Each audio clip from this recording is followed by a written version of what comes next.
देखिए, इसके अलावा अहम खबर ये भी है कि इजराइल में कई लोकेशंस पर सीरियल धमाके हुए हैं। कारों में ये सीरियल ब्लास्ट हुए हैं और इसमें कई लोगों की मौत की भी खबरें आई हैं।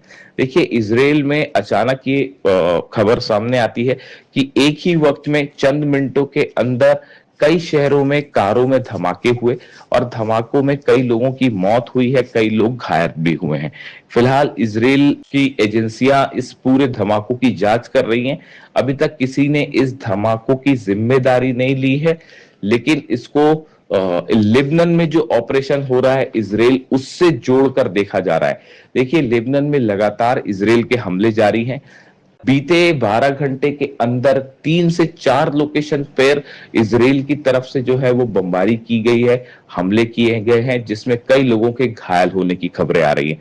इसी तरह के हमले गजा में भी जारी हैं, जिसके बाद लेबनान की तरफ से खास तौर पर हिजबुल्लाह की तरफ से ये बात कही गई है कि जब तक इजराइल की सेना लेबनान से बाहर नहीं निकल जाती है, तब तक हिजबुल्लाह की तरफ से लगातार हमले जारी रहेंगे और जो समझौता लेबनान की सरकार ने इजराइल के साथ किया है, उसके कोई मायने नहीं रह जाते जब तक इजराइल की सेना लेबनान से बाहर नहीं आती। यानी देखिए, लेबनान में हालात वैसे के वैसे ही बने हुए हैं, गजा में हालात उसी तरह से बने हुए हैं। और इसके साथ ही देखिए, एक बेहद अहम खबर यह भी है कि अमेरिका के सेना के बड़े अधिकारियों ने इजराइल की सेना के बड़े अधिकारियों के साथ मुलाकात की है।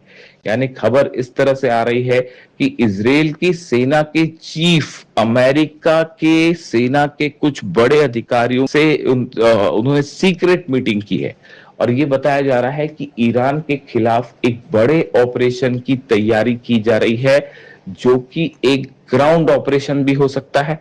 और इस तरह की भी खबरें हैं कि अमेरिका ने अपने रिफ्यूलिंग जेट्स की संख्या बढ़ा दी है।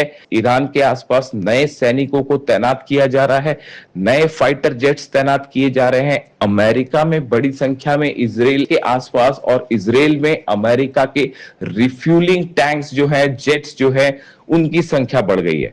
और बताया जा रहा है कि हॉर्मूज को लेकर डोनाल्ड ट्रंप ये चाहते हैं कि किसी तरह से हॉर्मूज को अपने कब्जे में लिया जाए। बिना हॉर्मूज पर कब्जा किए ईरान को नहीं हराया जा सकता। बताया जाता है कि अमेरिका की सेना के कुछ अधिकारियों ने एक प्लान डोनाल्ड ट्रंप के सामने रखा है, जिसमें यह बात कही गई है कि अगर हॉर्मूज पर कब्जा करना है, वहां पर जहाजों की आवाजाही को लेकर चीजें सुनिश्चित करनी है, तो केशम आइलैंड पर कब्जा करना बेहद जरूरी है। केशम और सिरिक आइलैंड दोनों जब तक कब्जे में नहीं होंगे, तब तक हॉर्मूज पर कब्जा नहीं किया जा सकता और हॉर्मूज पर कब्जा किए बिना ईरान को किसी भी तरह से हराया नहीं जा सकता।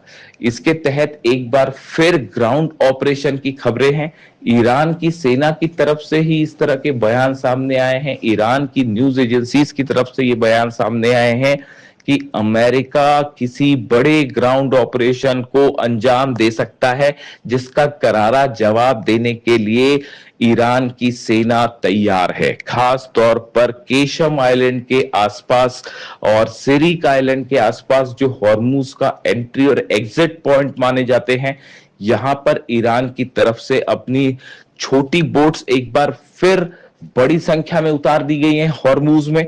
जहाज जो है वो सर्विलांस कर रहे हैं लगातार और कई जगह पर इस तरह की भी खबरें हैं कि ईरान ने अपनी लॉन्च पैड्स को एक्टिव कर दिया है, जो कि समंदर के आसपास के इलाकों में है। इस बात को देखते हुए कि किसी तरह की अगर अमेरिका की कोई कार्रवाई होती है तो उसका जवाब कैसे दिया जाए।